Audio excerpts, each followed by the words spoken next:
Hey guys, welcome back. Andrew here with Ambient Endeavors, and today we're talking about volume pedals because Walrus Audio has released the latest in their Canvas line of products. It's the Canvas Volume, and it's a really impressive active stereo volume pedal with a lot of cool features and versatility. If you're like me, you might be an ambient player or a church player, perhaps you're a pedal steel player, you've probably relied heavily on volume pedals in your rig.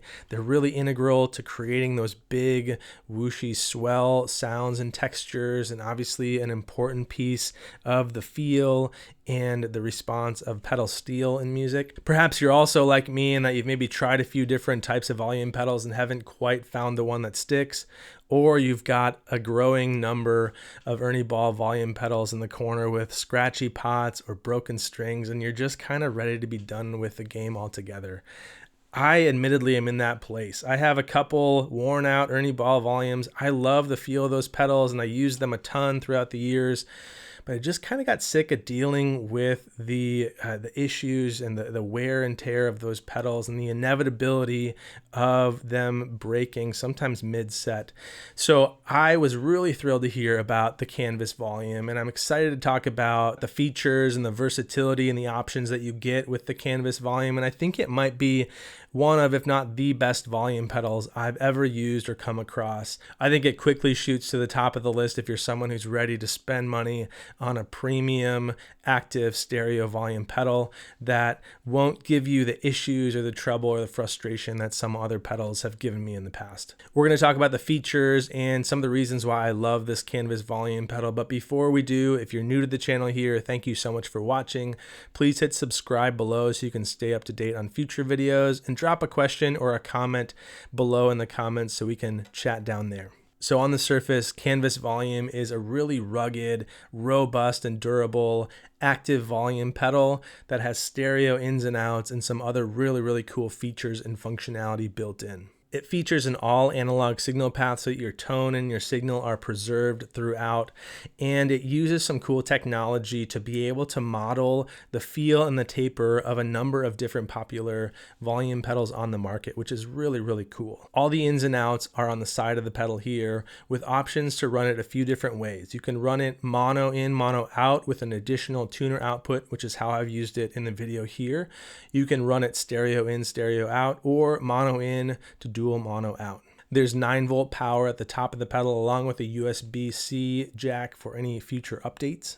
And then we get to the control center of the pedal, which allows you to access a few of these different features and functions and really customize this volume pedal to your taste. So the first choice you get with Canvas Volume is the taper. And this basically sets the response and the curve that your audio will go through as you bring the volume from heel down to toe down. I love this option. I think it's a really cool feature on this pedal. What I found in my journey with volume pedals is that I really love the feel and the taper of the Ernie Ball pedals, but as I mentioned before, it's really frustrating to deal with the issues and the inevitable breaks in the string and sometimes scratchy pots. That led me to try some other volume pedals on the market, including the Layla, which is another active volume pedal that's really rugged and durable, a similar design to this Canvas Volume. And while I loved that durability and some of the features that it had, I really didn't fall in love with the taper of that specific pedal either. I kind of found myself wanting that Ernie Ball taper again. And so what you get with Canvas Volume, if you're in my position, is that you can dial up the Ernie Ball taper and get that flow and that fluidity and that feel while still having your rugged, durable piece of hardware here that doesn't rely on strings to function. So I love that. I love the kind of mix and match, and you choose what pairings you want with this pedal. You get 8 different options, including a specific canvas taper, which I use through a lot of the video and really do love. It's kind of a nice blend of a couple of my favorite ones. And then you can also choose from some of the other popular tapers on the market, including the Layla, the Boss, the Ernie Ball, along with a couple 7 and 8 are more tailored towards pedal steel players that are a little more linear response. And so you'll hear that as we go through the tapers here. I want to spend a little time just showing you each of those 8 tapers so you can get a feel for how they each differ subtly from one to the next in feel and in response. I'm using the same pedal board you saw in the intro track, which includes a brown Carbon X for a little bit of overdrive texture, onto the Walrus Volume, then onto a Walrus Chi etherealizer for chorus delay reverb sounds, and then Walrus Audio ACS 1 Mark II for the amp. I'm using a Squier Custom Telecaster SH with Bigsby, and let's hear some sounds from all 8 of those taper sweeps.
The next option you have is to set the minimum on value, and this can be thought of as the volume when the heel is down. So you would intuitively think that that volume is going to be muted when your heel is down, and this feature allows you to bring that floor, that volume up a little bit just for a different feel, for some added sustain and kind of decay as you bring that volume back to the heel for certain swells.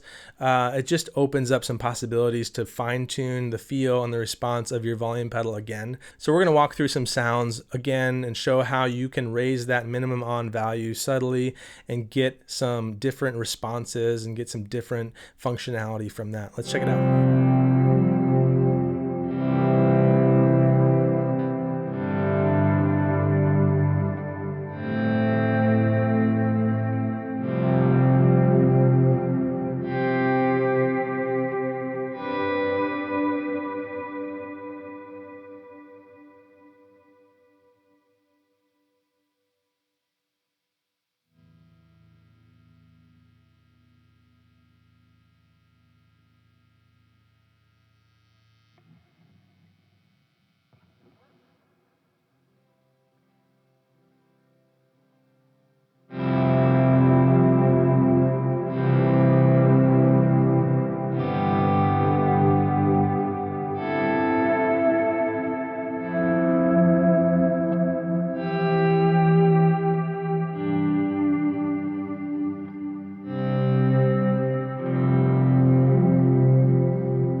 Canvas Volume also lets you either boost or cut the gain of this pedal up to 9 dB, and so you can use this as a clean boost by pushing that gain up.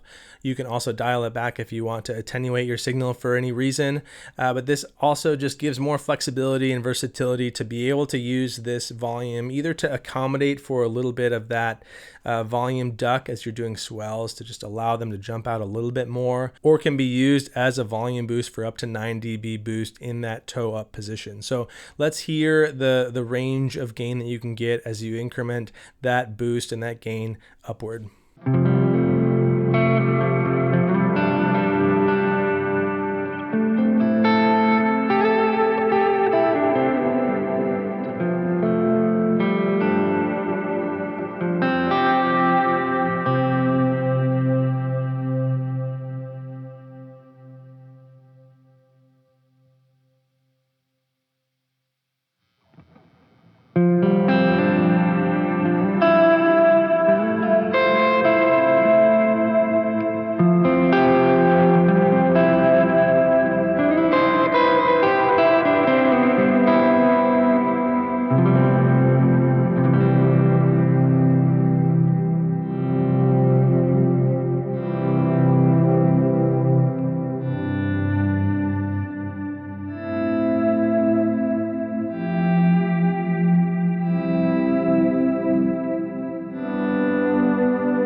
The last feature we'll talk about is lag. It's an interesting one where you can introduce a little bit of a delay or a lag before the sweep of that volume starts. And it again can help you fine tune the feel and the response of this volume pedal to your taste. At max, you get 2 seconds of delay before the onset of that volume sweep, which just gives this more gradual bloom to your notes or your chords. Let's check it out.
So that's the new Canvas Volume from Walrus Audio, and if you are in the market for a premium volume pedal that has some fun bells and whistles that allows you to customize the taper and the feel and the response of your volume pedal to your taste, I would recommend this pedal. It's on the more expensive end of volume pedals, and so it's not for everyone, but it does feel like the last volume pedal you'd need to buy. It's rugged and durable and designed in a way that doesn't have those mechanical parts that are going to wear out or break. And they have packed so many different options and features into this volume pedal that I don't really know what else you'd want or need in it. And so I highly recommend you checking it out if this is sort of an integral or core part of your rig or your sound. I think it's worth your attention. It's worth your time to check it out. So go check it out, Walrus Audio. Thanks for watching the video here, and drop any questions or comments you have below and we'll chat. Take care.